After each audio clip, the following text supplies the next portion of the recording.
जीव हमारी जाति है, मानव धर्म हमारा। हिंदू मुस्लिम सिख ईसाई धर्म नहीं कोई न्यारा।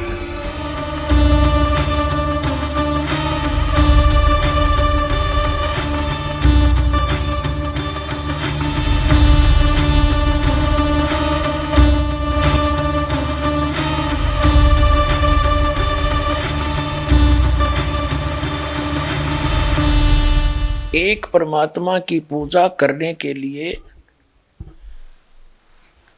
हम भी कहते हैं कि एक ही परमात्मा की इबादत पूजा करनी चाहिए, दूसरे की नहीं। और पवित्र मुसलमान धर्म के श्रद्धालु भी यही मानते हैं कि एक अल्लाह जो समर्थ है उसकी इबादत करनी चाहिए। उसके अतिरिक्त जो इबादत करता है वो मुसलमान नहीं, यानी वो पवित्र आत्मा नहीं, वो मोक्ष प्राप्ति नहीं कर सकता। और हम भी यही मानते। अब देखते हैं ये मुसलमान भाई जिस अल्लाह को पूज रहे हैं वो अल्लाह ताला है भी कि नहीं, इसी कुरान मजीद से या कुरान शरीफ से। अब देखिएगा, अब ये कुरान शरीफ उठा ली हमने, बात वही है, अंतर कोई नहीं इनमें। अब पवित्र कुरान शरीफ दिखाएंगे आपको।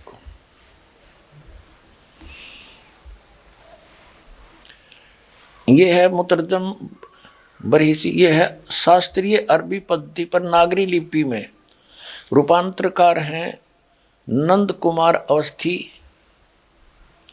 शेरवाणी संस्करण ये कहाँ से प्राप्त होती है? इसमें क्या लिखा है कि यह वह इलामी किताब है जिसमें कोई संदेह की गुंजाइश नहीं। इसमें जो लिखा फाइनल है, इसमें कोई ऑब्जेक्शन नहीं। शास्त्रीय अरबी पद्धति पर नागरी लिपि में। ये कहाँ से छपी है? प्रकाशक हैं लखनऊ किताबघर, मौसम बाग, सीतापुर रोड, लखनऊ से।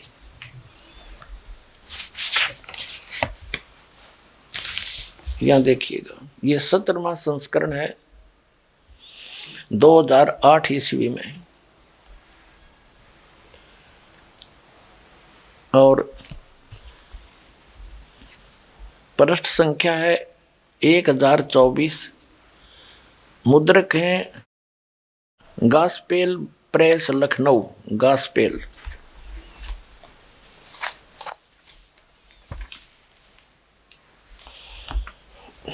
यहां देखिएगा, यह है सूरत फुरकान।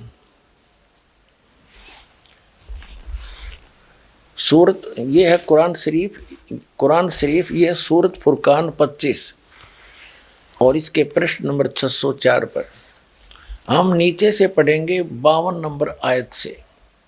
फुरकान का जो अर्थ देखा शब्द कोश के अंदर, उसमें लिखा है कि मानदंड, ब्रैकेट में लिखा है झूठ और सच के बीच में, यानी सत्य और झूठ को जांचने का यानी निष्कर्ष निकालने का एक पैमाना है यह फुरकान। तो इस पूरी कुरान शरीफ का ये निष्कर्ष है, ये मानदंड है, यानी पैमाना है सच्चाई और झूठ, सत्य और असत्य का निर्णय करने के लिए। तो इसमें पढ़ते हैं हम क्या लिखा है, देखिएगा। यह है सूरत फुरकानी 25 और 604 पृष्ठ पे इस प्रकाशन के हम पढ़ेंगे नीचे से। ये 51वीं आयत समाप्त हुई, 52वीं प्रारंभ होती है। फला तुतियल काफिरन व जाहिदुम बिही जिहादन कबीरन। ये सबस लिखा कबीरन, कबीर कहो, कबीरा कहो, कबीरन कहो। इसका और निर्णय करते हैं। ये पवित्र कुरान मजीद से क्लियर होगा। अब पवित्र कुरान मजीद दिखाते हैं आपको। ये यहां से छपी है।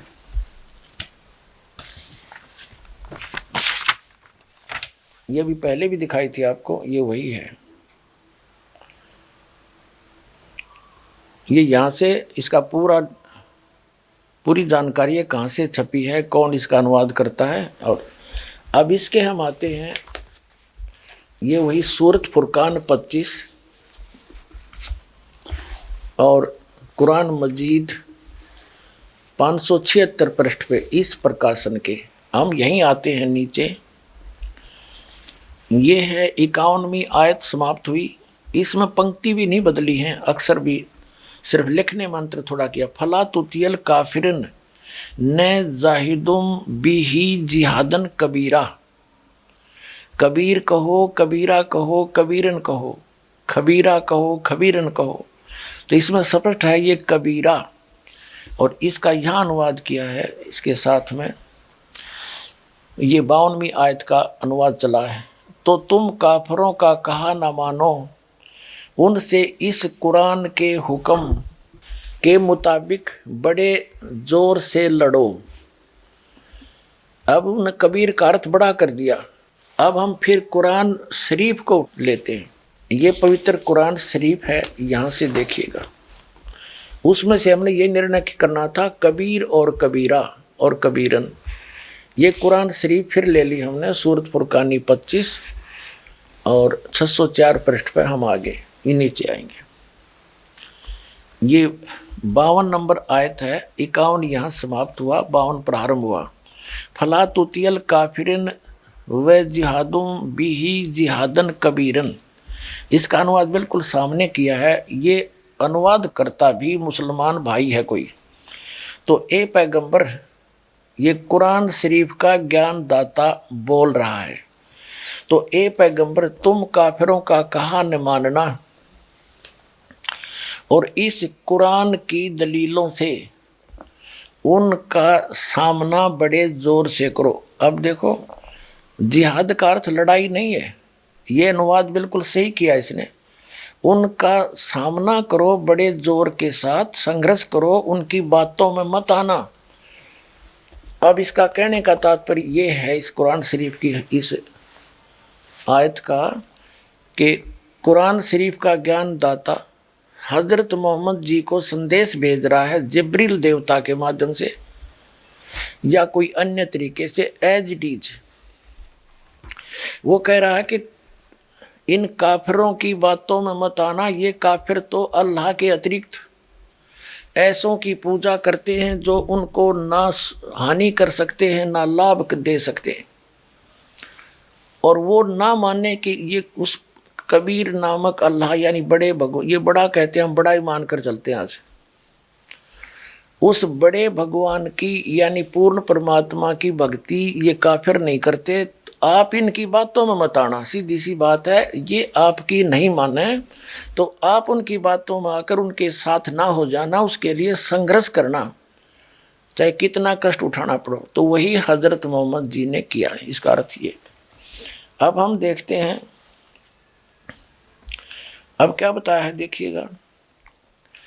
तो ए पैगंबर, तुम काफिरों का कहा न मानना और इस कुरान की दलीलों से उनका सामना बड़े जोर से करो। ये बिल्कुल सही, इन्होंने कबीर का अर्थ बड़ा कर दिया, ठीक है।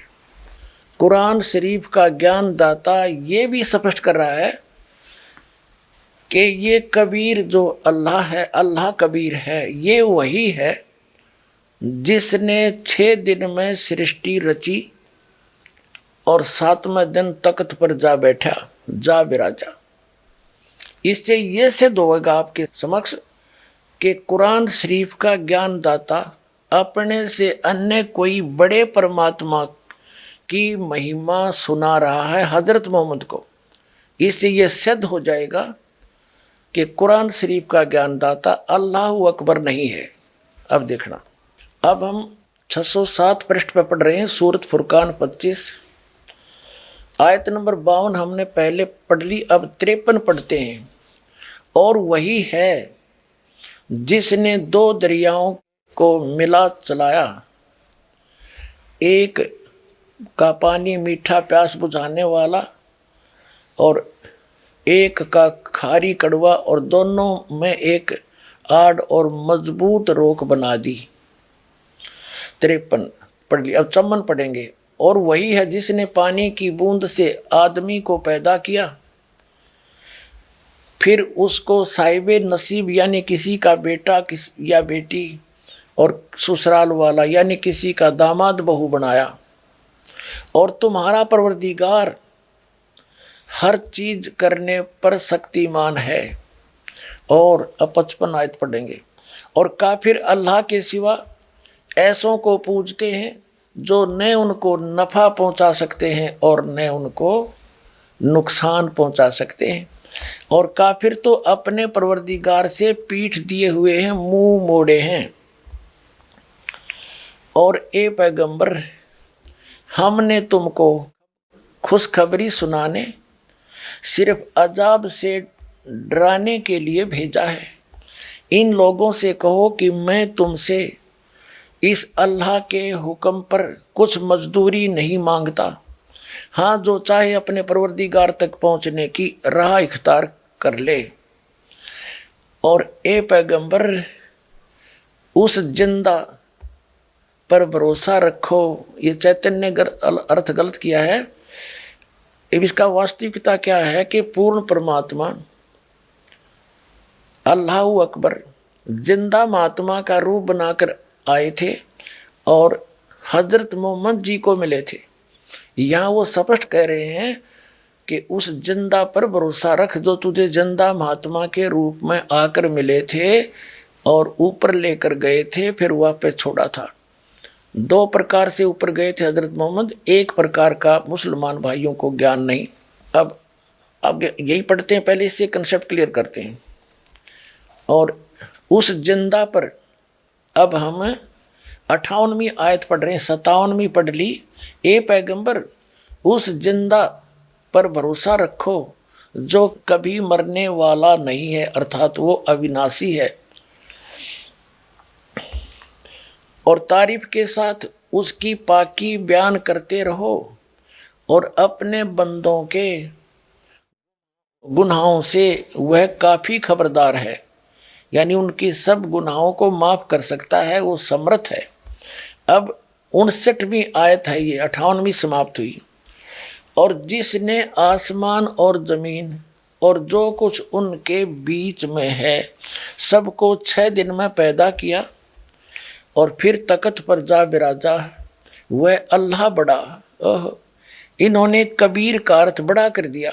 वो अल्लाह बड़ा, वो अल्लाह कबीर कह दे, हम कोई बात नहीं, अनुवाद ना करें। वह अल्लाह कबीर रहमान है और उसकी खबर किसी बाखबर इल्म वाले से पूछ देखो। कुरान शरीफ के ज्ञानदाता ने स्पष्ट कर दिया है कि मैं नहीं जानता उस अल्लाह कबीर के बारे में। 6 दिन में सबको 6 दिन में पैदा किया, फिर तख्त पर जा विराजा, हुए अल्लाह कबीर है। हम इसको कबीर बोल देंगे, कोई दिक्कत नहीं। रहमान है और उसकी खबर किसी बाखबर इल्म वाले यानी तत्वदर्शी संत से पूछ देखो। अब इससे क्या सिद्ध हो गया कि कुरान शरीफ का ज्ञान दाता अल्लाह अकबर नहीं है, अल्लाह कबीर नहीं है। वो तो अल्लाह कबीर की जानकारी भी नहीं रखता कंप्लीट। उसके लिए ऑप्शन छोड़ दिया है कि उस अल्लाह कबीर के बारे में जिसने 6 दिन में सृष्टि रची, 7वें दिन तख्त पर जा बिराजा, वो अल्लाह कबीर है, वो बड़ा भगवान है, वो कादिर अल्लाह है, वो पूर्ण परमात्मा है, वो समर्थ परमात्मा है और एक वही पूजा के योग्य है, अन्य की पूजा नहीं करनी चाहिए। तो उसके विषय में कुरान शरीफ का ज्ञान दाता भी अपरिचित है। तो उसके विषय में जब वो खुद अपरिचित है तो उसकी भक्ति विधि उसके पास होगी कहाँ से, जो कुरान शरीफ में वो है ही नहीं। ना उस अल्लाह कबीर की जानकारी है और ना उसकी भक्ति विधि का पता है, क्योंकि वो स्पष्ट कर दिया है कि उसके विषय में उसकी जानकारी किसी बाखबर से, उसकी खबर किसी बाखबर से पूछो। अर्थात पूरी कुरान शरीफ के अंदर वो ज्ञान नहीं है उस अल्लाह अकबर का। तो पूरा मुसलमान धर्म अल्लाह अकबर यानी कबीर उस समर्थ परमात्मा की पूजा ना करके कुरान शरीफ के ज्ञान दाता की पूजा कर रहा है, जो अल्लाह कबीर नहीं है। इतनी सी बात है।